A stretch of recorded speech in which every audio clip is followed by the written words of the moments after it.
சமீபத்தில் வானிலிருந்து எரிந்து கொண்டே கிட்டத்தட்ட 500 கிலோகிராம் எடை கொண்ட உலோகத்தால் ஆன ஒரு வளையம் கென்யாவில் ஒரு கிராமத்தில் விழுந்தது.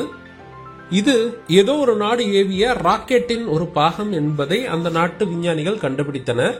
இதனை போன்று கனடாவில் ஸ்பேஸ் எக்ஸ் ராக்கெட்டின் பாகங்கள் வயல்களில் விழுந்தன.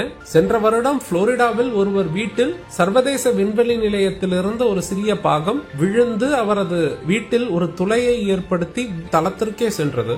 பெரும்பாலும் விண்வெளிக்கு சென்ற பாகங்கள் வளிமண்டலத்தில் நுழையும் பொழுது உராய்வு காரணமாக எரிந்துவிடும் அல்லது பெரும்பாலும் கடலில் விழுந்துவிடும். ஒரு சில நேரங்களில் இவை நிலத்தில் விழும், அதுவும் மிகவும் அரிதாக மக்கள் வாழும் இடத்திற்கு அருகே விழும். ஆனால் இப்பொழுது மிக அதிக எண்ணிக்கையிலான ராக்கெட்டுகள் ஏவப்படுவதால் இதில் உள்ள அபாயம் அதிகரித்துள்ளது என்று வல்லுநர்கள் தெரிவிக்கின்றார்கள். இதனை தடுக்க பலர் பல புதிய முயற்சிகளை செய்து வருகின்றனர். குறிப்பாக ராக்கெட்டுகளின் பாகங்களை கட்டுப்படுத்தி அதனை பூமிக்குள் ஒரு குறிப்பிட்ட இடத்தில் விழ செய்யும் வகையில் பல நாடுகள் முயற்சி செய்து வருகின்றன. இந்தியா போயம் என்ற திட்டத்தில் PSLVயின் 4வது நிலையை ஒரு செயற்கைக்கோளாகவே பயன்படுத்துகின்றது. இவ்வாறு செய்வதனால் அந்த பாகத்தை குப்பையாக விண்வெளியில் விடாமல் அதனை ஒரு செயற்கைக்கோளாக பயன்படுத்தலாம் என்ற முயற்சி செய்து வருகின்றது. இதனை பற்றி ஒரு முழுநீள காணொலி நம்ம சேனல்ல இருக்கு, லிங்க் கீழே கொடுத்திருக்கோம். மற்ற நாடுகளும் படிப்படியாக விண்வெளியில் ராக்கெட் குப்பைகளை குறைக்க வேண்டும் என்று